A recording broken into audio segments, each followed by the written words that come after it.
Hello and welcome to the Overland Journal Podcast.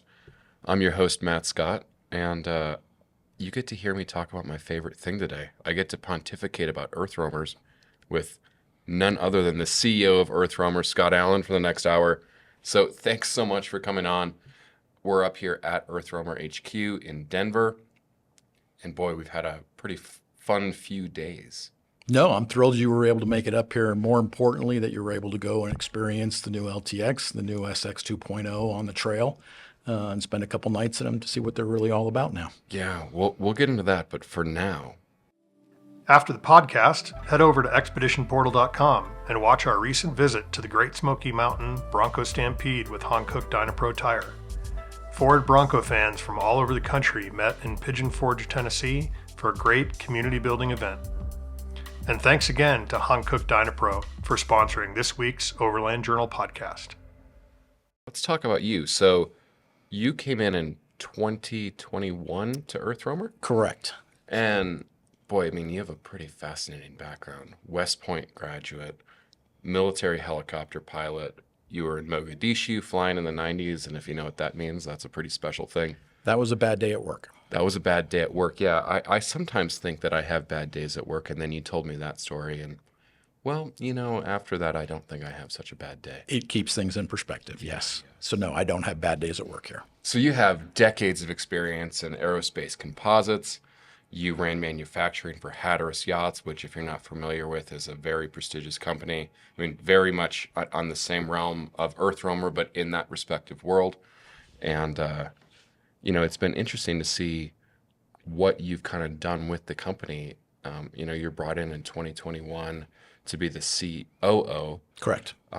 And, you know, for those of us that, you know the EarthRoamer thing and are part of the EarthRoamer family, you know, we know Bill passed away in 2022. Way too soon. Yeah, way too soon. You know, it's I guess maybe one of those lessons in life, like, you know, you kind of, I mean, Bill always had an adventurous life and he always traveled. He definitely pushed things to the limit. He pushed things to the limit, but, you know, there's always those stories of, you know, waiting. Okay, this is going to be my time. I'm going to really get on the road. I'm really going to travel. And, you know, unfortunately, you know, Bill left just like way too soon. He was such a nice guy. Yeah. And I always think of the people that he has enabled to explore. Mm-hmm. You know, there's 400 EarthRoamers out there now.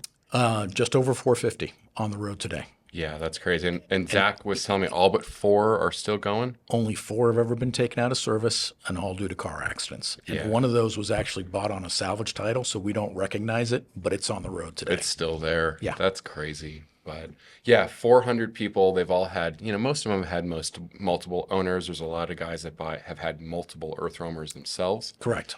And that's a lot of adventures that man was able to, you know, enable these people to have in their own way. And, you know, a lot of the folks that have worked here at EarthRoamer, you know, have gone on to pursue their own passions in their own companies, some in the overlanding industry, some not in the overlanding industry. But, you know, there's a couple of companies out there that really got their start because of what they learned from Bill at EarthRoamer.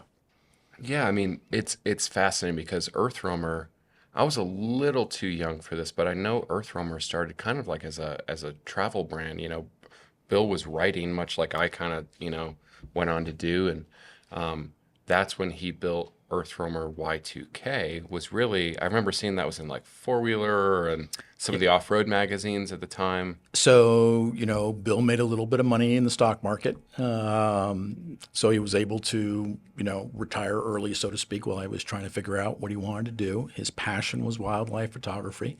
So, you know, he went about to create a lifestyle brand where he could lead people on adventures in Alaska and write stories for outdoor publications. And so he built ER2K in his garage, took it to Alaska, you know, at the end of '98.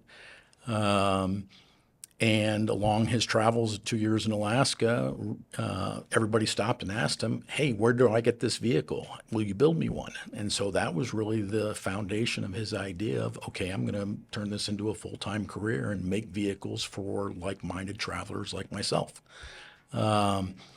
ER2K, which, we found about 3 years ago. Which was so cool because it had floated around. I'd It actually was seen it on like the Expedition Portal classifieds, and I was like, oh man, how cool would that be to own? So we saw it on the classifieds. It was in Reno, Nevada, and it was just too valuable of a symbol of the company for us to pass up and not purchase it. I mean, I'm so glad that you guys got that because it's one of those vehicles that really, if I was going to curate a Peterson Museum collection of Absolutely. expedition vehicles that were, this Overland thing has really blown up, but there weren't that many people in this space when it started, and there were these iconic vehicles.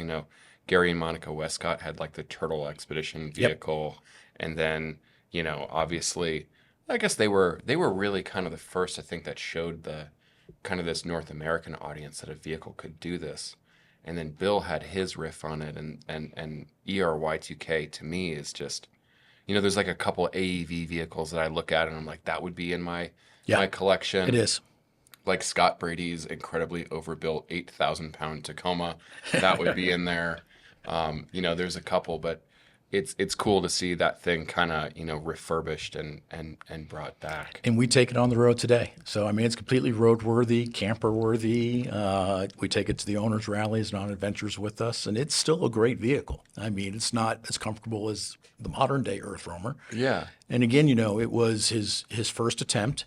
And when he came back from Alaska after 2 years, that's when he realized it needs to be taller, it needs to grow, it needs to have a full wet bath, it needs to have a better kitchen, it needs to have some more amenities and all that kind of stuff. Well, it really does seem, kind of using that as an example, like, people that work here actually use EarthRoamers. Like you guys have like what, one or two kind of staff trucks now? So we own ER27 Okay. and ER108. So came off the factory floor right after yours Yeah, did. it's the twin to mine because I have ER107 for people that don't know. But when it's not on adventures with owners of the company, and again, we refer to our customers as owners because we firmly believe they've got a vested interest in our company and the future of our company.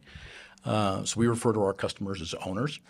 But when ER27 or 108 is not on an adventure with owners, it goes out to employees. And the only requirement is that you have 1 year of tenure here at EarthRoamer.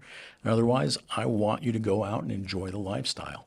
And everybody comes back with a big smile on their face. Well, and they probably come back with ideas too. Absolutely. So you have to give me a trip report after your weekend out with adventures and saying, this is what I like, this is what I didn't like, and these are the problems I ran into. And so that's all part of our, constant improvement program and our feedback loop that we have with our owners to help us develop the next generation of vehicles. Yeah, that's really cool. 'Cause, obviously these vehicles are not, cheap. Not everyone is going to be able to afford one, but it's so cool that the people that are building them day in and day out can, the craftsmen that are building them can really go and experience this thing.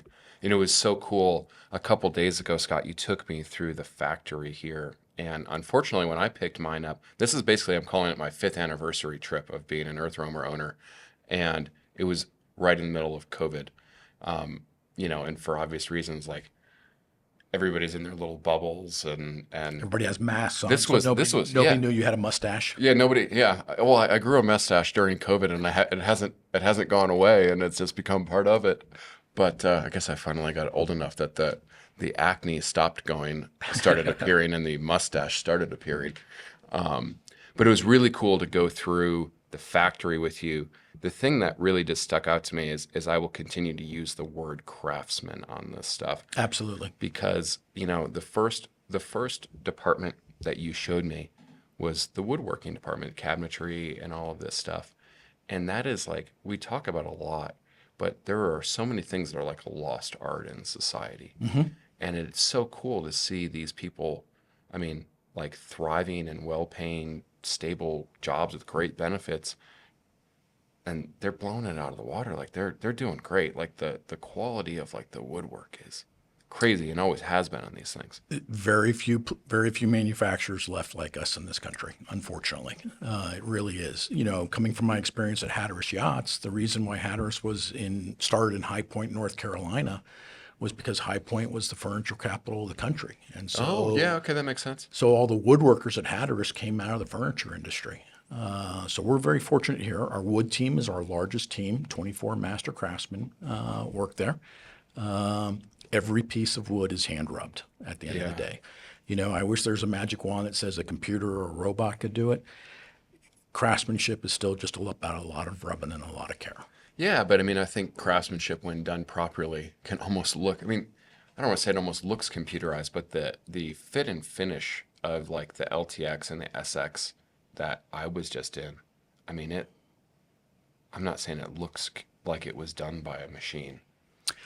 Your eye can pick up variances and tolerances Yeah. better than most digital imaging systems can. It's so precise. So, if I was working at Jayco, I could hang a drawer bank in 10 minutes. Here at EarthRoamer, putting that drawer bank on, match graining, where the grain's all matched and all the reveals are perfectly adjusted, that's about a 4 to 6 hour process. Yeah. That's how long it takes. So again, it's a lot of rubbing to achieve that level of detail and that level of fit and finish. Yeah, and it's cool to, from my side, seeing the longevity of it. I mean, my roamer is 15 years old next year. Serial number 1 is still on the road after 24 years. Like, it's just crazy to me. Like, I caught some flack when I bought mine, and mine wasn't the most expensive, but it's crazy that it's basically worth what I paid for it 5 years later. That's one of the values of our brand, so to speak. Yeah, I mean, I guess it's the same way with aircraft, like other large purchases, aircraft, marine, that kind of stuff. If you're buying, The best of the best. the best of the best, like It holds its value. holds its value, So, but the other really cool thing for me to see in the factory was the actual like mold of the camper body. Like, it's literally like, okay, here an EarthRoamer is born, and there's one curing in the molds when I was there, and that is a process that I do not pretend to understand. But luckily enough, you have a lot of experience in composites. Yep. So walk me through how it's put together, because it's carbon fiber. It has the foam you were showing me has all these kind of like laser cut little creases, and it's slightly porous so the resin can get into it, and it's all one big structure. But walk me through that. Okay, so throughout our history, we were primarily fiberglass. So LT and LTSs were fiberglass shells. An LTS shell weighed in at about 2,400 pounds total. In 2019, when we made the technology leap to the LTI, I standing for innovation, that's when we migrated from the traditional hand lay fiberglass to a vacuum infusion carbon fiber process. At the end of the day, we ripped out about 1,500 pounds of weight. Yeah, that's crazy. You're at around 900, 950 pounds on your camper shell on an LTX today. We've got about $750,000 invested in each set of tooling. The SX being slightly bigger is slightly more expensive, closer to about $900,000 worth of tooling and investment in there. But basically, you start off with 3 layers of what's called a triaxial weave of carbon fiber. So a triaxial weave it's got weaves on 3 directions. We use 3 different layers of that and orient them differently. So you've got 9 directions of strength. So a very balanced layup. We then have a foam core that's machined by a 5-axis CNC to get the particular shapes and the channels and the holes and the ramp ups and everything like that. One of the things you don't want to see on a composite structure are sharp corners. Those are all stress risers, so everything needs to transition smoothly throughout the entire vehicle. You then put down, so the 3 layers of carbon fiber. You put down your machined foam core, which is going to be about 3/4 of an inch thick, tapering down to about a 1/2 inch in less structural required areas. And then the other 3 layers. You then take literally a plastic bag.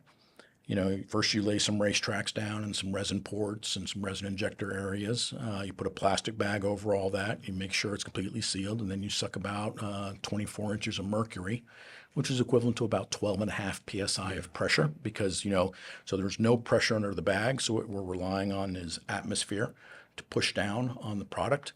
That really does 2 things for the composites quality. Number 1, it debulks the fiber. So you've got perfect compaction all around everything, so there's no holes or stress pockets in there. And the second thing it does is when you finally open the spigot of an epoxy resin that we utilize here, it sucks in the ideal amount of epoxy into your product. So with traditional hand lay methodologies that most manufacturers use, you're going to get weight variances of 10 to 20%. That's all going to be extra resin in the product, and that's just waste. It's extra weight that you don't need that doesn't provide any structure. So the vacuum infusion process, definitely more expensive to do because there's a lot of consumables that just get thrown in the trash. So a more expensive process, but it creates the ideal structure, free of voids and free of any excess resin inside the product. Yeah, it was so cool to just watch it, happening, because this isn't something that you see. I mean, these molds are massive as well. I mean, it's the size of it's larger than an EarthRoamer, and an EarthRoamer is pretty big, especially the SX one. And that was, I don't know, I really enjoyed seeing that. And it's interesting to see that kind of that transition really from LTS, which is what I'm used to. That's kind of pre-2020 EarthRoamers, and then this carbon thing that came in with LTI, like that was a really big step forward in the evolution of EarthRoamer. Absolutely. And so the other huge advantage of the way we mold it now today, and I appreciate you not taking any pictures. We do consider that our secret sauce here. Is it's molded in one piece. So it is a single structure with no seams. So there's no potential for leak paths.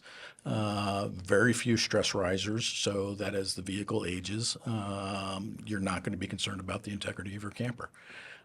Before we actually go through the layup process during the engineering phase, we actually analyze the layup to a mil standard for dropping military vehicles out of airplanes. So our camper shells are rated to a 4.5 G download.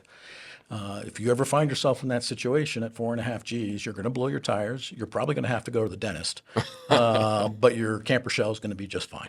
Oh man, even on my older ones, some of the G outs and things that I've hit with that, I'm like I'm more worried about the chassis than I am the camper. Yes. Yeah. Your chassis won't survive. The camper will. Yeah. And so will the granite countertops. Yeah. The transition to carbon fiber and losing all that weight and lithium, has really allowed you guys to just go crazy on the interiors. Yep. Because obviously there's a certain amount of weight. They can't weigh whatever you want them to weigh. You're limited by the chassis and obviously the space of the vehicle and everything. And I think that's what makes LTX so fascinating, is with all of these advances that you've learned on LTI, you've been able to take that to LTX. You have this rear dinette now, and there's this cohesiveness between SX and LTX now. You're in a new EarthRoamer, and they're really nice.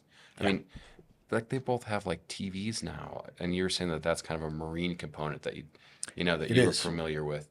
How crazy it is to now sit in these things. Like last night, it's 30 degrees outside, and I'm just watching Top Gear. I don't know. I just think it's crazy how these vehicles have pushed forward, not only in performance, because the driving characteristics are improving, but then they have more content and they have more luxury. Absolutely. So I mean, that was the beauty of Bill's original business plan. You've heard us talk about LT, LTS is LTI. The LT stands for luxury terrain. So the beauty of Bill's business plan was that, he knew folks wanted to go out into the wild, go overlanding, go exploring, but then they also wanted the luxuries and the comfort of basically whatever there was in their house. Yeah. Most overlanding, you think of a guy in a rooftop tent and climbing up and down a ladder and washing his hands in a cold bucket of water and all that kind of fun stuff. And that's just not the business model we're in. We want you to be as extreme, just as comfortable as you would be at a Four Seasons hotel when you're out in the middle of Moab. So, and that business model has withstood the test of time and is still doing great for us. Yeah, I mean, geez, 2006 was the first? 2003 is when serial number one, the first LT rolled off the factory floor. That's crazy. Geez. Yeah. And then 2011 was the LTS, your vehicle. Yeah. You have the very first LTS. Yeah. And we kind of ran them. collector. We kind of ran them simultaneously for a couple of years, but again, the market dictated nobody was buying an LT, so we discontinued the LT entirely. Ran with the LTS until 2019, and that's when we made what I would say is probably the most revolutionary leap at EarthRoamer from a camper perspective. And that was the carbon fiber, the lithium ion, the digital switching, all that kind of fun stuff. You talk about LT, so for people that don't really know the difference, it's about 2 feet shorter than Correct. that. Basically, the length of a modern EarthRoamer. Basically, everything after mine, LTS, LTI, LTX. There's a little bit more room. 29 feet, bumper to bumper. Yeah. There's 3 of them that are the extended cab LTs. There's actually one 2-door LT as well out there. We call that the super stubby. Man, So they have a very tight turning radius because the wheelbase is, the axle length. I'm going to get like Really? geeky here, but look, when you dive into the EarthRoamer things, the LTS, LTI, LTX size is honestly perfect for living in. But then you think, oh, I want to go a little further. And then there's a couple of these EarthRoamers that are out there that were made, 10, 15 years ago that are on the, I have 4 full doors. That's like your crew cab. The extended cab, if you imagine, it has like that little kind Suicide of pocket door. suicide door on the back. So the wheelbase is several feet shorter. They're incredibly maneuverable because they all have this wide track axle up front. And that's something, I guess, to touch on is people think, oh, these things are so big, they're not maneuverable. You talk about, your typical overlanding being rooftop tent or whatever. Like, we definitely do less, like, sport rock crawling. You're not rock crawling in a vehicle like this, right? You're going down rugged terrain, but you're not, like, out there. You're not taking this vehicle on a sport 4-wheel drive route. But we found that we're going to basically the same places. We can get further than the vans in an EarthRoamer, and that's a huge benefit these days. You can go 98% of the places that a Tacoma can. Yeah. And an F250 through F550 are the exact same cab size. Yep. And every Forest Service road in the United States is, for fire service purposes, is based around an F250 wheel track.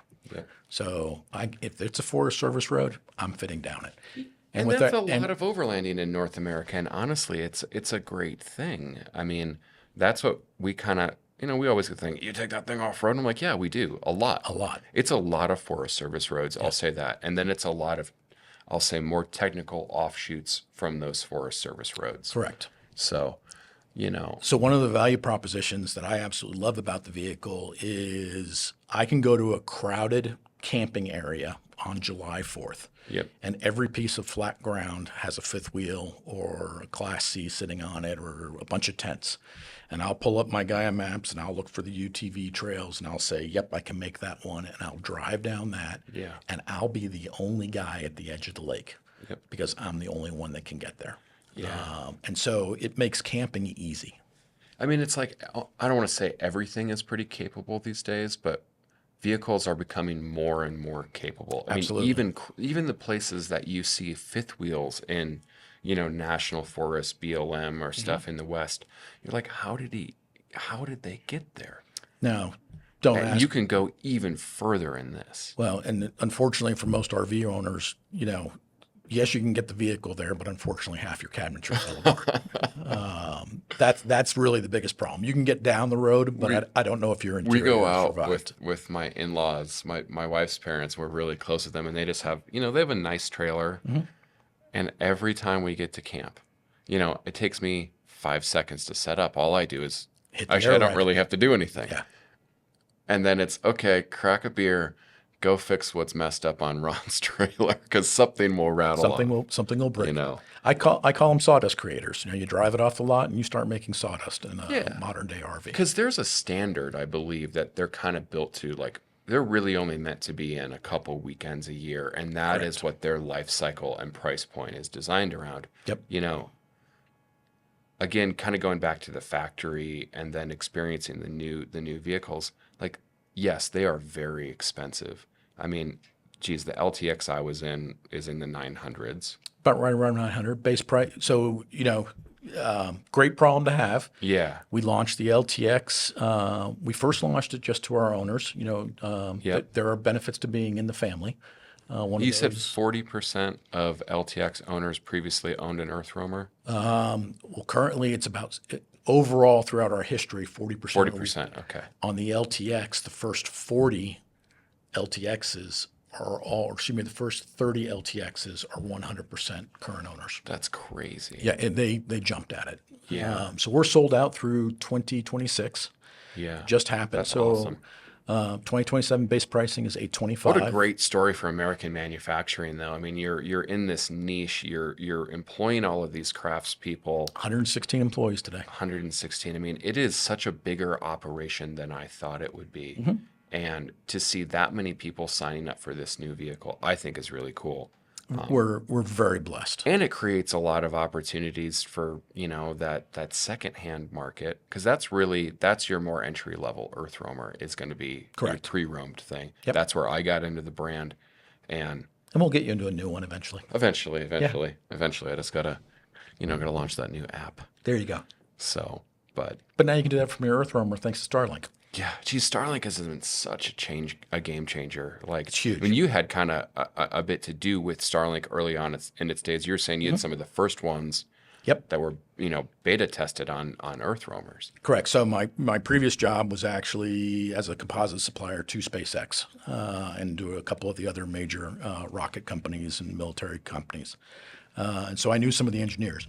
And so we got some beta test units to our owners while they were going through the beta test. And then I stayed in contact, and we literally received unit serial number 1 from Winegard. That's cool. And we went standard on Starlink in 2023 across the entire fleet. Yeah. I mean, I don't know how you couldn't have it on. It's interesting having had my roamer, I guess, in the, what was the router company, the 4G and 5G routers. Anyways, doesn't matter.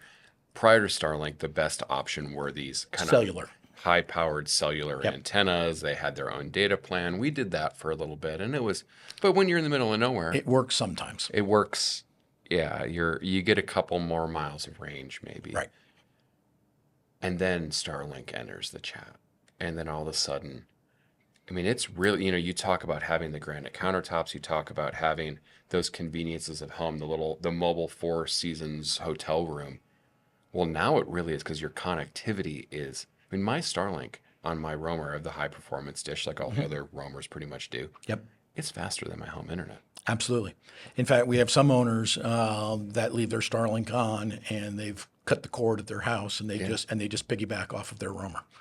And the fun thing about Starlink is the further away from people you are, the better performance you get, because there's less people on the satellite. Yeah. So my worst performance is here at the factory, thanks to Denver. Yeah, My I best guess. performance is in the middle of the desert because I'm the only user on that satellite. Because there's so many, like I've noticed in kind of the EarthRoamer family, there's so many small business owners. Like there's a lot of self-made people. that Independent buy spirits. these. Yeah, they're independent. It's interesting. There's always kind of this, like, okay, who's actually buying these? Like, yes, they're expensive. Yes, they're going to be people with, a higher net worth, but they're like the best rich people. I don't know how else to say it. I've made so many friends in this community because everybody's stoked to have it. This is the dream. Like you're interacting with people like, yeah, some of them are, very, upper level C-suite guys. A lot of them are entrepreneurs. There's definitely a lot of, well-to-do, tech individuals in it. But maybe I wouldn't want to be around them at work. But one of my favorite scenes, like at owners rally, is I've got one customer who's been the CEO of 3 Fortune 500 companies, Yeah. and he's on his third EarthRoamer, just picked up his LTX, and he's sitting next to the retired lineman from the Glenwood Canyon Rural Electric Co-op, who got his pension and bought a used EarthRoamer, and they're drinking out of the same bottle of whiskey, telling the best stories. It's like it all gets shed away. Yep. And It's about the this love of common nature. bond that people have. It really is a great group of owners. Yeah. Yeah. I enjoy it, certainly. But Well, you hooked up with us on the way up here. yeah, that was actually really cool. Like, obviously, we're in Prescott, Arizona, EarthRoamers, in Dacono outside of Denver. And I'm just driving through.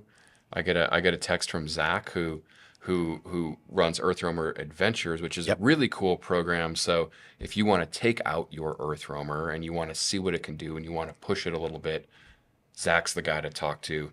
There's adventures everywhere. They were doing bear's ears, and it was cool because it was 2 waves. People are actually doing that. Yep. And he really explained to me how that was part of Bill's vision of wanting to get people out. Yep. And it's cool that that has stuck, because there's so many times I think when a founder, in Bill's case, unfortunately passes too early, or they just leave the business or whatever, it totally changes.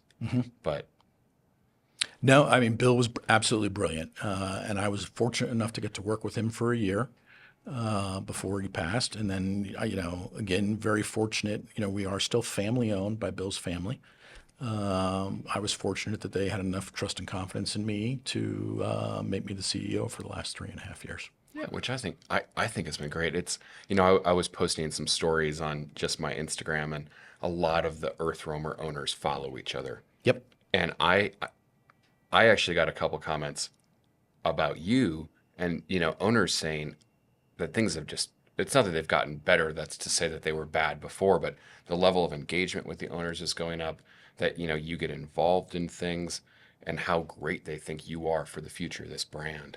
So it's cool, I guess, to have the confidence of that owners group behind you. Critical, absolutely critical. I mean, our owners are our greatest resource. Yeah. And in fact, everyone raves about the design of the LTX and thinks, oh, you must have brilliant engineers. Oh, Scott must have done a great job. Quite honestly, it was the easiest design job in the world, because all I did for 4 years was listen to feedback from owners about what they wanted to see in the next EarthRoamer. And I just compiled list after list, took it all down. During the design phase, something from aerospace, we call it a SWAP analysis, size, weight, and power. At the end of the day, everything boils down to size, weight, and power on the vehicle, right? Airplanes and spaceships are the greatest compromises in the world. That's the reason there's no supersonic cargo aircraft. They just don't exist. Physics won't allow it. EarthRoamers or overlanding vehicles are very similar, right? You're dealing with X height. Our magic number here has to be under 12 feet. Tall, because every structure west of the Mississippi is 12 feet or higher.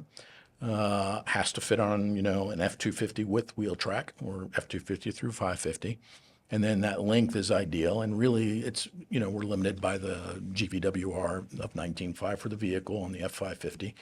And in the case of the SX, it's a 23,000 pound GVWR on the 6,500. Yeah. One of the things you were telling me that you really listened to feedback on from owners was the speed rating on the tires.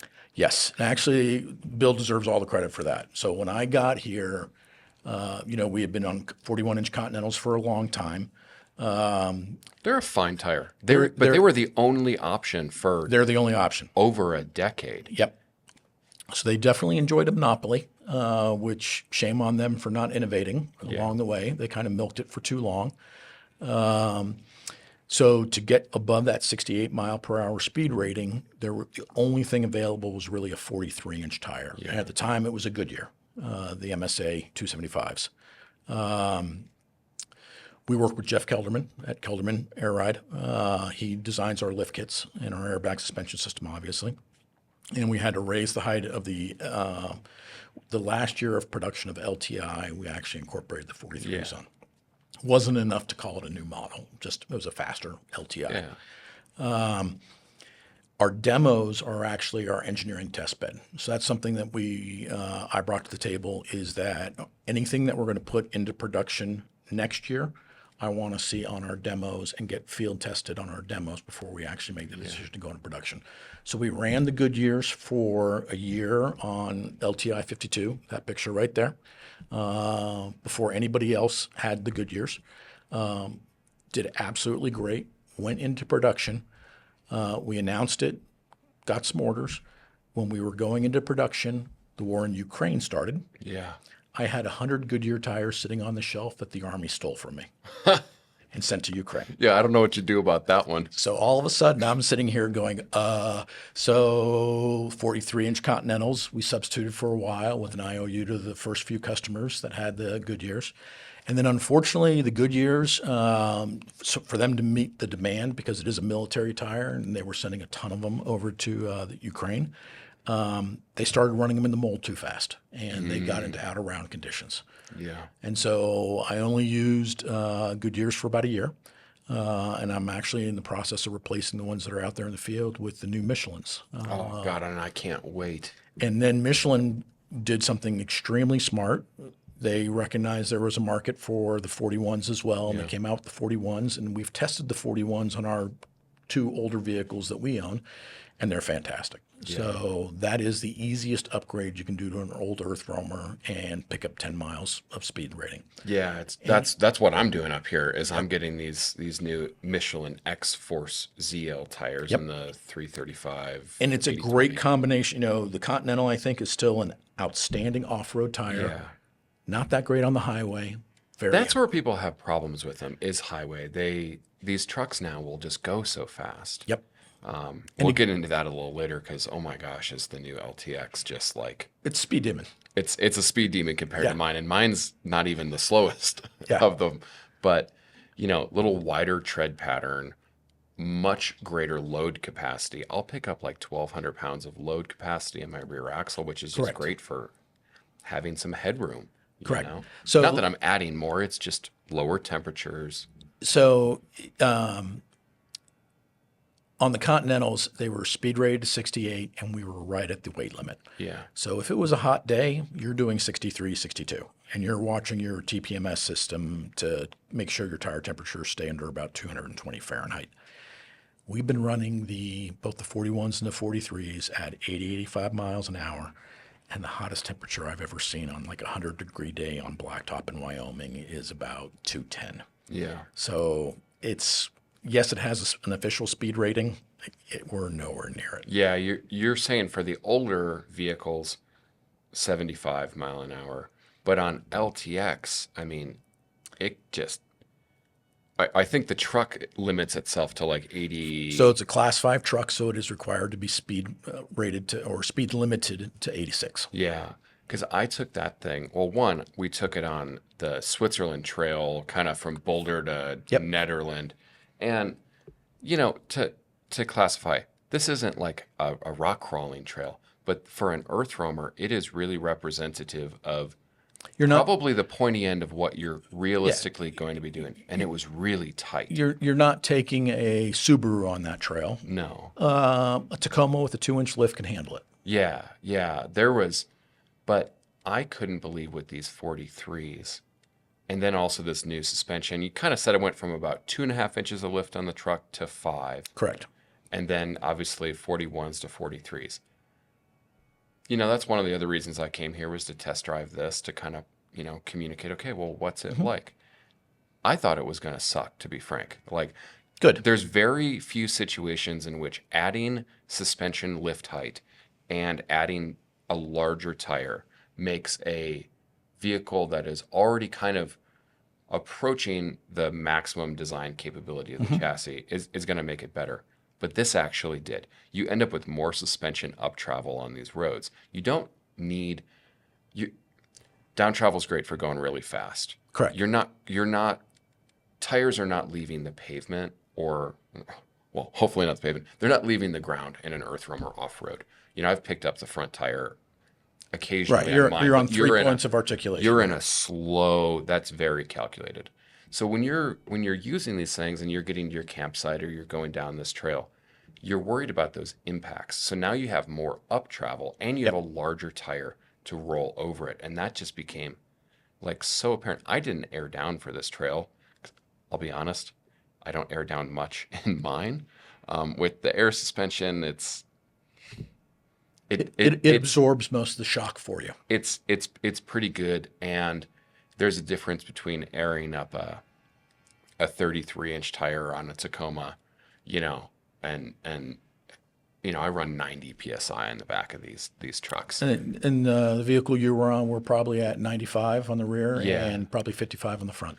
So to be able to take this thing down the trail and to actually trust me to take it down a trail that is not necessarily easy, like it just walked up it. I mean, it was so comfortable for, I'm not saying for the size of it. Like, this is more comfortable than like a light truck would have been on Absolutely. this trail. Absolutely. And if I would have aired down, it would have been better. But the Fox shocks also really stuck out Yes. to me. That DSC valve, offering the ability to, isolate your low speed and high speed compression settings. So we were King loyal for a long time. Yeah. I've got Kings on mine. And again, an ex-EarthRoamer employee, works for Fox. Yep. Right. And he's had a great career with Fox, and he called me up every Dylan, 6 months. right? Yeah, Dylan. Nice guy. And now he's in charge of, like international sales for Fox or something like that. Cool. I mean, great career path for him. And he, him and Zach are friends, and he's always saying, hey, you got to try Fox. As a small business CEO, I'm very loyal to the other small businesses I work with, which I consider king. Finally, I acquiesced and said, okay, Dylan, throw a set of Fox on there and let me see what it feels like. Yeah. It was incredible to change. I actually went to King and said, will you do this? He said no, and I said, okay, I'm sorry, we're going to have to part ways because this is a game changer for us. Yeah. So now we're entirely on Fox on both vehicles. Fox also helped us with our steering stabilization shocks as well. So now, an LT, LTS, I call it two-handed driving. You've got both hands on the wheel to keep that truck under control when you're going down the highway at 65 miles an hour. Definitely. It's an active driving experience. That's a great way of putting it. Or it's a very tiring driving experience at the same time as well. With the 43-inch tires, with the Fox steering stabilization, all that geometry change and the weight distribution changes, particularly on LTX that we made, you're now at a two-finger driving experience at 80 miles an hour. Yeah. And I think you got up that fast on the highway. I couldn't believe how well the truck did on the highway. Like, I was really interested. I kind of know how it's going to perform off-road. I mean, that exceeded my expectations.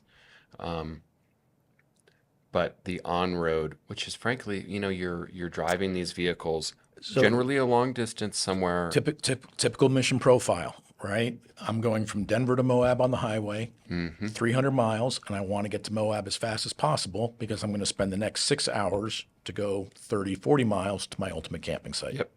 Right? So my highway driving has to feel great. Yeah. I mean, I think some of it is, due to the newer Ford chassis that I'm not used to, the 10-speed. The 10-speed helps, but most of the handling is associated with the tires and the suspension. It just feels so much more planted, right? I mean, that low-speed compression adjustability, and then obviously just the base valving that Fox did really made a difference. I mean, the other big difference with the LTX, which rides better than the LTI on 43s, is, it was kind of an iconic symbol having that spare the tire up top, yeah. But that's a 300-pound pendulum above On the body, the body being translated to your pivot mount. So your camper shell is rocking back and forth. We started with SX because we wanted the rear window. Yeah. That's the $1 million view, having those three windows, the 270-degree view at the rear dinette. So we had to remove the spare tire from the camper shell and get it onto the bumper. And we noticed the difference just in the SX. And so we wanted to carry that improvement over to the LTX as well. In automotive testing, there's a thing called head toss, which is that kind of side-to-side movement. Yep. It's uncomfortable, right? You get a lot of that in the older trucks. Correct. There's just a lot of weight higher up. There's, to an extent, with that design, there's not a lot you can do. Yes, you can have great valving. Again, that low speed, DSC stuff with the Foxes. All incremental improvements. Is part of it. But moving that weight down, you could feel it. Like on the trail we were on, again, it was very comfortable. It was easy, And then I want to shout out to X-Guard here. Okay. Because I would have turned my truck around and I'm like, are you sure we're going down this? He's like, no, Scott says we're going down this trail. Keep going. And I'm like, okay, he's trying to prove a point with this X-Guard thing, and point proven, because I didn't like that before. I was kind of like, from the outside, I'm like, oh, it's bedliner. It's not really bedliner. No. It's not as aggressive. You've refined that X-Guard. Took us 2 years in development with Ultimate Coatings. Ultimate Coatings is a refinery that produces product for Line X and some other Yeah. brands out there, but we work directly with the refinery. Took us 2 years of trial and error to develop the chemistry, and then also, just as importantly, develop the application technique so that it doesn't feel like 80 grit sandpaper. Yeah, because it's smooth. It doesn't really. I would say like I have probably what would have been like Line X on the bottom of Right. my roamer. The boot stripe. Yeah, and it's very porous. Like when you go down like a road with mag chloride, or Yeah. you're on a 100-mile dirt road and it's muddy. It comes out, but it kind of gets in there. This is easier to clean, and like Pressure wash it off. like I said, like I heard one of the branches you hit was about 2 inches in diameter. listen, man, I was working that truck. I was moving it around, but like. Good. But the thing that's crazy is that the SX was going everywhere that the LTX was going. So that was breaking. He'd break the branches. I would just catch them. But to an extent with these trucks, like I get a lot of questions on like, well, what's the real capability? And the honest answer is if it fits, it gets. Absolutely. And now, well, it can kind of fit and you can push your way through it. And it really, I do all the time. in the desert, most of our trees are lower. It's more like kind of pinstripes on the side of the vehicle. We don't have a lot of, the pine trees we have, they're a little taller and, it's Skinny. not, there's not as much growth, right? Some lodgepole pines. But to go out here, like, yeah, like there's a lot of trees. And then that makes me realize like, oh, well, that's actually, I have this desert perspective, but that's actually most of the country. So the X-Guard's a modification that Again, driven it's by standard now, right? it is. So driven by our owners. Yeah. Animal Overland, Yeah. right? One of our most intrepid explorers. Yeah, Jason and Ruth. They're a great Animal Overland on Instagram. Follow them. They're taking an EarthRoamer down the Pan American Highway, and he uses that Oh thing. boy, does he use it well. There's also the video of him at one of the Overland Expos of him doing the rock Yeah, crawling I course. photographed that truck when I was like he must have just got it or something. Right. This was like 10 years ago. So, if you ever have any doubts about the capability of an EarthRoamer, just look at anything he's doing and you can do that. Yeah. But he was the first one to do it, and he did it with a buddy of his at his local garage. And he's like, I got tired of the pinstripes. We then had a customer about 4 years ago that said, I've got to have this. I want to be unique. We did it. We weren't very happy with the job that we did, and that's when we kicked off the 2-year development cycle on figuring out the best product. But what it really takes away is your worry, because in a painted truck, when you go down the trail and as soon as you hear that branch, you pucker a little bit and your shoulders go up and you're like, oh, I just got another scratch. Now, you don't even think about it. You just say, yeah, Well, I can fit it's there. it's a different pitch. Like I've scratched the heck out of mine. Like that's what I bought it for. Like it's just part of it. But it's that high pitched nails on a chalkboard that just kind of And you don't even worry about gets it. into your soul. And now it's just like, I don't have to deal with it. And believe it or not, acoustically, it actually makes the camper a little bit quieter. The other huge benefit we noticed is we don't get the thermal transfer. Yeah, that's what you were saying. So if you were an Arizona dweller, I would tell you, oh no, you need to buy a white or a light colored truck Yeah. to assist with your air conditioner. With the X-Guard, it really has a strong thermal barrier, so you don't get that heat solar transfer going on. So if you're in Arizona now, sure, buy a black truck. Yeah. No problem. The air conditioner will behave just as like you want it to. Yeah. Yeah. So there's too many of advantages to it to poo-poo or throw away. It's just, it's function meets form. Well, and maybe one of the critiques is, oh, EarthRoamers are so expensive, but they really come ready out of the box. Like there's a lot of vehicles there's not really a lot of vehicles like this, but if you tried to build something to match it, you start realizing the cost of the components adds up. I mean, there's thousands of dollars of lights on the truck. Like if you, again, going back to the factory, just the Ancor Marine tinned copper wire that's being used Correct. is like insanely expensive. It's the best. My truck's 15 years old now, and functionally it's perfect. Right. Like it's gonna make that test of time. So we do, there's the RV Industry Association, RVIA, and they call me up every 6 months saying, we really want you to join us, because we have quality standards. And my first response is no, you don't. Yeah. We actually, our wiring and electrical systems are all designed around the marine manufacturing standards. So all of our componentry is marine. So like you said, it's a heavier gauge wire. It's a stranded copper wire versus solid copper wire. The advantage there is the constant vibration of driving off-road. Stranded copper will hold up. Solid wire, copper wire will actually end up breaking. Yeah. So by incorporating those marine standards, that's the reason why serial number 1 is still on the road today and still having a great time. Well, But it does. At the end of the day, the adage of you get what you pay for will always be true. yeah. Yeah, it was so cool to go through the factory. I actually got to see a camper being joined to an EarthRoamer, which was like a bucket list thing for me.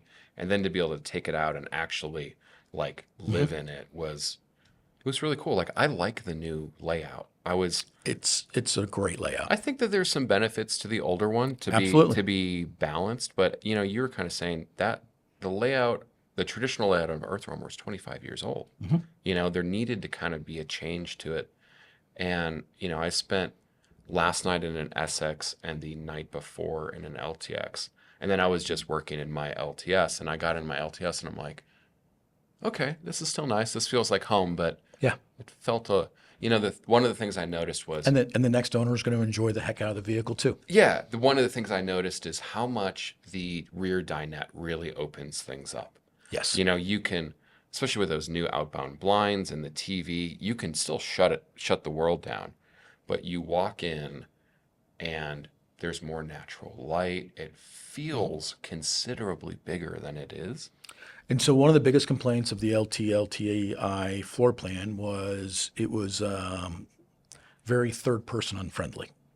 So Yeah. you had a couple of smaller single beds that you had to crawl over the person if you wanted to get to the bathroom at night. And so again, great vehicle for 2 people. And Which is most of the use case. Most of the use case with the LTs, absolutely. Yeah. What the rear dinette allows you to do is really have a separate sleeping area now for up to 2 adults. So if you want to bring your friends on this trip, it doesn't feel super cramped. You can actually exist. Yeah. You used the idea of the studio apartment versus the 1-bedroom apartment. Correct. And that really does feel that way. Like it would be uncomfortable to have somebody stay with you in a studio apartment. That's the LTS. The LTX now is that 1-bedroom. There's some separation between the space. It's And honestly, again, it's that $1 million view. It's backing up to the edge of the lake or the edge of the cliff and sitting back there, enjoying breakfast with 270 degrees of perfect view. yeah, like I could take my dad on a camping trip now, and we could, before it's like, oh, I'm going to put you on kind of what was maybe designed for a child, or how are we Trundle bed. Yeah, how are we really going to do that? But then going into like the SX, which was LTX on steroids. LTX on steroids, but you really see this kind of brand DNA starting to be developed now that there's 2 new products out. What's the difference? One's bigger. And I know that sounds it's simple. It's 4 feet longer. Yeah, it's 4 feet Same longer. width, same height.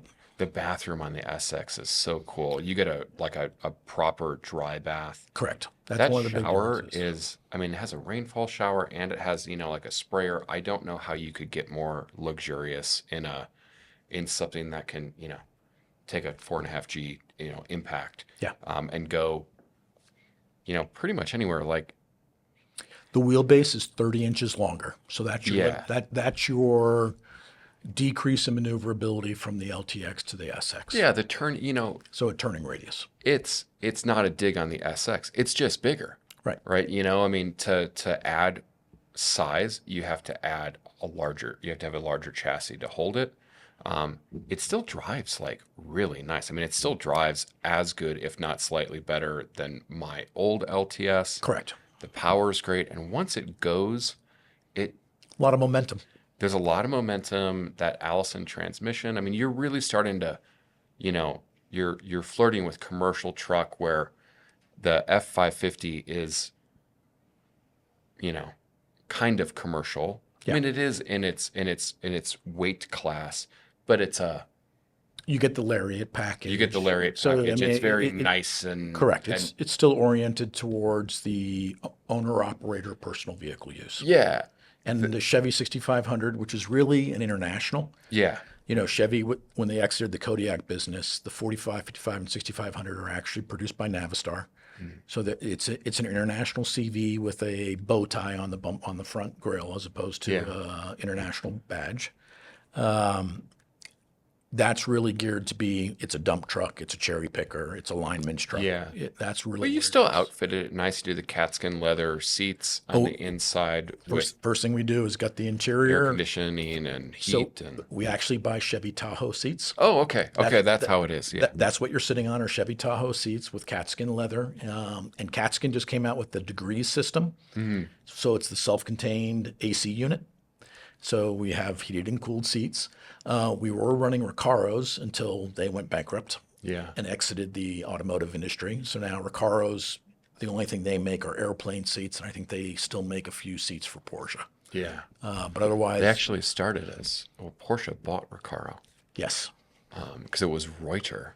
Like I'm now a Yeah. I'm an air cooled Porsche guy, so it was Reuter Carrosserie. They were like a coach builder. Correct. Porsche bought the coach building. The seat manufacturing was left over, Yeah. and now listeners of the Overland Journal podcast get a useless fact. It's funny you call it coach builder. You know, I refer to us as a luxury coach maker. Yeah, That's really what we are. You know, I'm never going to develop a new truck, right? I can take an existing truck and I can do some suspension modifications, but I'm not going to be the company that develops a new power plant for overlanding. We focus mostly on the luxury end of things in terms of the camper show. well, SX drove good. It's almost more comfortable than LTX. On the highway, Yeah. I would. If you're going straight on the highway, it's a better It ride. has like a trailing arm front end. So what that means to people listening is it's more like your rear suspension on a truck on the front. So those impacts are going into the shock and into the spring rather than some of them being the impact being translated into the frame, where a leading arm is literally your arms like pushed out in front of you versus your arms behind you.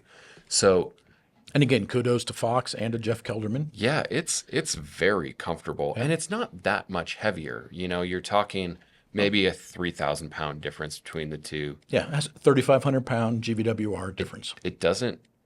It's really no more intimidating to drive in like a straight line, like driving that thing through traffic on I-25 in a construction zone. It's really the same. with Jersey barriers on both sides and the dump truck trying to pass Yeah, you. and it was fine. It's very stable. I thought, again, like I thought the 43s and the extra lift was going to be a bad thing. I thought the SX was I mean, I even told Dan when we were out, I'm like, I'm a little bit intimidated to drive it, but within a couple minutes, I was fine with it. And honestly, on the highway, on both LTX and SX, I use my thumbs to accelerate and decelerate with the cruise control.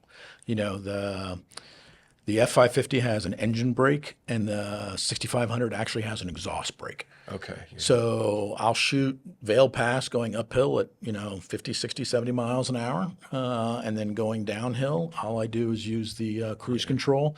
And that engine or that exhaust brake on the 6500 controls that thing so well, it's not even funny. Yeah, it was.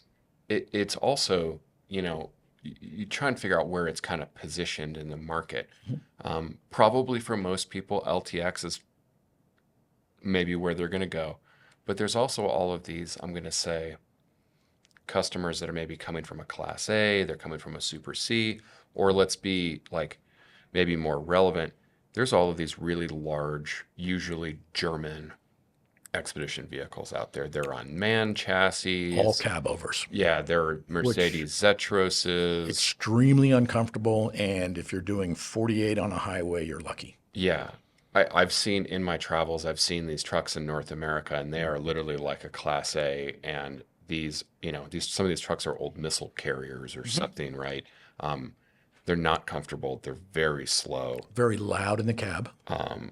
This is basically just like an American version of that. It's everything you need. Like, there's a washing machine in it. Like, you get a bunch of storage. The kitchen's fantastic. Just because you're overlanding doesn't mean you should be roughing it. Yeah, exactly. Right? Man, My EarthRoamers made me so soft. I mean, I was not that I was ever a hard boy. But I want my beans fresh ground and my espresso on demand. yeah, Yeah, absolutely. I don't know. I just think that this SX is a really interesting alternative for that. I think that that side of the market will grow. And that's what we've been seeing, right? So, here's the value proposition of an EarthRoamer. There are 11.4 million registered RVs in this country. Unfortunately, there's 1.4 million campsites that have power poles, giving you a 14% chance of a crowded, crappy spot if you plan 6 months in advance. There are 595 million acres of national forest and Bureau of Land Management land. 99% of that is west of the Mississippi. There's some place for you to go camping in an EarthRoamer. And what, EarthRoamer traditionally, was very well known in the overlanding community. And, you had the guy with the rooftop tent who finally made it big in the stock market or sold his company and, finally was able to cash out and afford to get into an EarthRoamer. At best, overlanding is 10% of the RV marketplace. Yeah. So now you've got all these people that rediscovered RVing. Really, they rediscovered nature and how wonderful nature makes you feel during COVID.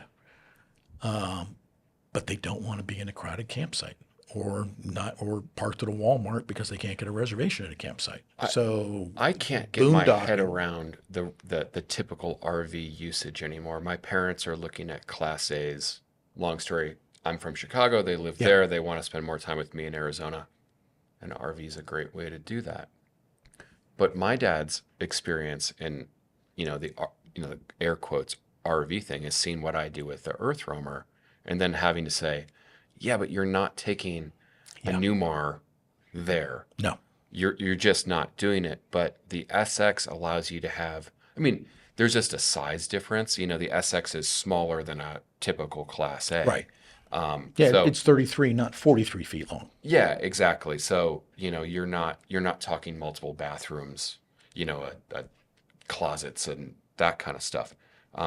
But everything you need is in the SX. Correct. And done to a very high standard. Like it's like that. I don't necessarily know the class of yacht that would be, but it's that like kind of expedition, like feels more like a yacht, right? Yes. An LTX does too, but this is just, again, It's a land yacht. it's a land yacht. Like this is for the people. We still did the same trails in an SX as we did the LTX. I was really impressed. There's a lot of what I would call reserve capability there, but I would have to think that Four low on both vehicles is absolutely Yeah. incredible. You could, I don't recommend it, but you could crawl at a 45-degree angle if you had to. But for the person that is going to do the occasional trail to get to that idyllic campsite, that maybe also reality may be in an RV park.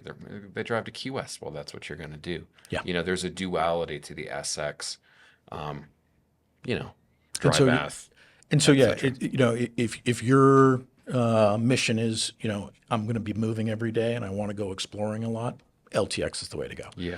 If your mission is, hey, I'm bringing my kids, I'm bringing another couple, and I'm going to find the most beautiful spot. One of my favorite spots is Flaming Gorge Reservoir. I Yeah, get it's to beautiful. park right on the beach and not see another person for the entire time. And I'm going to stay there for 4 to 5 days and enjoy, paddle boarding and everything like that. The SX is really a great experience. Yeah. Hankook Dynapro Tire welcomes you to visit expeditionportal.com and enjoy a series of adventures from the Jeep Beach event in Florida, the Bronco Stampede and Jeep Invasion in Tennessee, and the Off-Road Expo in California. Thanks, Hankook. I'm excited to see that range grow. I think, I think a lot of the overland space is going to start blurring with, I'm going to say, the RV space. And EarthRoamer being this XV, this expedition vehicle, I think is in a great spot. It's very similar to both the marine marketplace as well as the automotive marketplace. Like 20 years ago, if somebody had a Suburban, it was an oddity. Yeah. And now you've got Suburbans, you've got built-up F-250s, you've got jacked-up Tacomas. Thanks to David AEV, you can buy an extremely capable off-roading vehicle Off the factory floor, yeah. right from the dealer.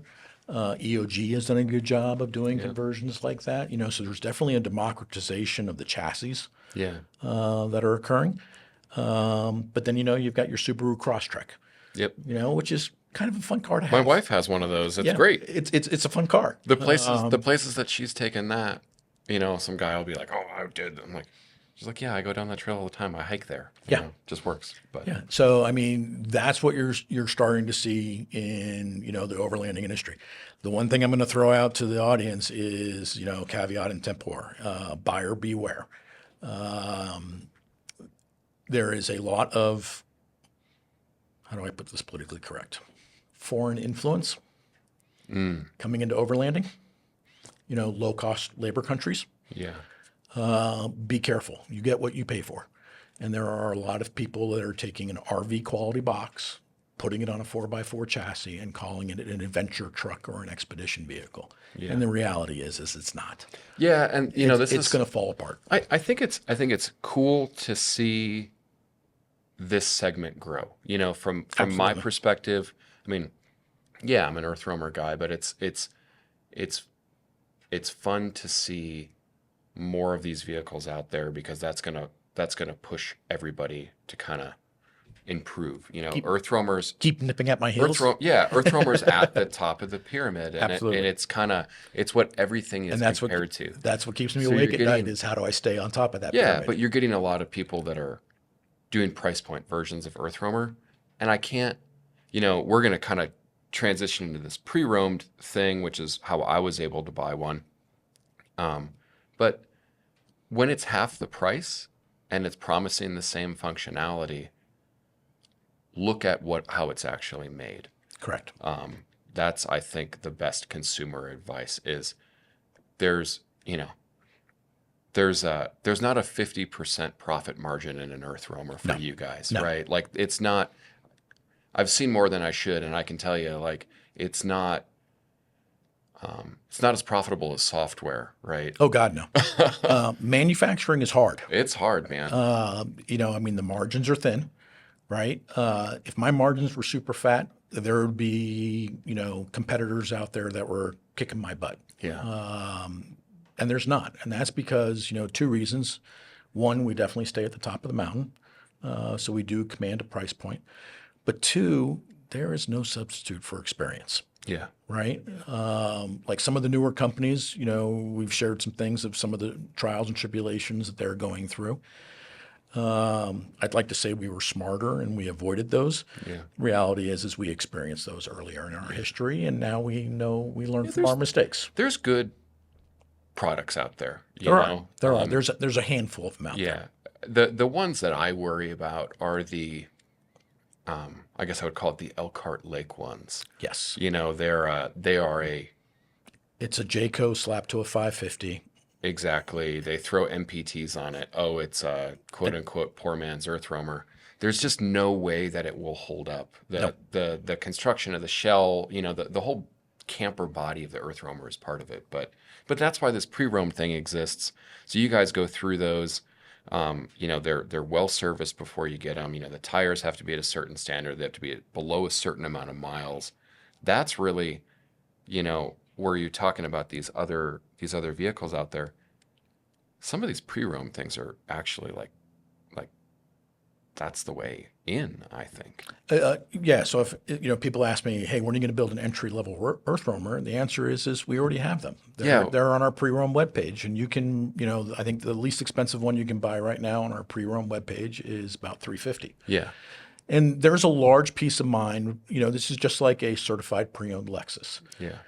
There's a large peace of mind of buying a used vehicle through me after I've run it through the certification process, re-warranty a bunch of the stuff for you, for you to pick up your vehicle at a very good price. Like you said, your vehicle is approaching its 15th birthday, and everything still works. Yeah. I mean, they are complex vehicles. It's not like I've had Sure. things with them, but that's all of these vehicles. Like there are so many different systems. You're trying to put a house in 100 square feet. Well, you're trying to put a house And you're using it. in 100 square feet that has to survive a hurricane and an earthquake simultaneously every time. And then it sits for months at a time, Yep. and then you And that's take the it out worst thing and to do expect to any, everything. and that's the worst thing to do to any machine. Yeah. Yeah. The more you use it, the less it breaks. Yeah. It's counterintuitive, but it's true. I had we go back to this entry-level EarthRoamer. I've had people text me, oh, ask them when they're going to do a $350,000 EarthRoamer or a $400,000 EarthRoamer. And we chatted about that. And I just don't know. I can't. I don't know how you do it. Because you have, if it has the EarthRoamer name on it, there's a quality assumption that it, Correct. a standard that it has to hit. And then there's also like a functionality that it has to hit. Like it's going to have heat, has to have air conditioning, has Apple power, has to be durable, it has to be nice inside, has to be aesthetically pleasing, it has to be capable. I don't know how you do that. Like it would be a dream thing. Like if you could buy a brand new EarthRoamer for $350,000. Like, but there's just no way to do it. I mean, your costs are double that, more than double that. Yeah. I mean, let's go. That's nearly just the chassis. Let's go bare bones. A fully loaded Prospector 3500 is what, 100K? 100, call it 120. I don't know if you're going off MSRP. Yeah. Yeah. So, okay, I get it for 100K. Name a good sliding camper manufacturer. That's going to be about 80K. Yeah. So you're 180K just right there. And that's really to have a camper that may or may not survive off-road. And then if you want any of the EarthRoamer quality or EarthRoamer luxury, that all gets pancaked on top of that. And I just can't do that. Yeah. And the other thing it would do to our owner, and again, one of the wonderful things about this company is we take the long view. I'm planning out for what EarthRoamer is going to be like 20 years from now. And one of the things we protect the most at our company is our existing owners of the vehicles. So the pre-roam marketplace is very critical to me. We've delivered more used vehicles this year than we have new vehicles. Okay, don't make as much money on a used vehicle, but protecting my used market, keeping the depreciation very low.